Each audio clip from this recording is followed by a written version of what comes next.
1518 жылы Старбург қаласының қақ ортасында әйел адам кенеттен билей бастайды.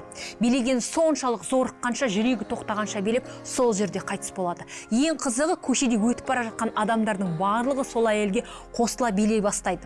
2 аптада билеушілердің саны 30-ға, ал 4 айда тіпті 400-ге жетеді.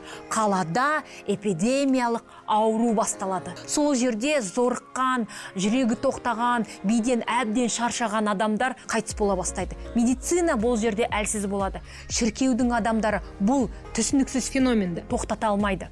Біреулердің болжамы бойынша бұл әдейі арнайы жасалған секталық ұжымның рәсімі десе, енді бірі эпилепсияның ерекше түрі деп болжам жасайды. Ұзақ уақыт ойлана, медицинаның ешқандай күші келмегендіктен ол билеушілерді аз уақытқа шейін өз-өзімен қалдырады. Уақыт басыла келе, билеушілердің саны азайып, көбісі сол жерде қаза табады. Эпидемия сол жерде тоқтайды.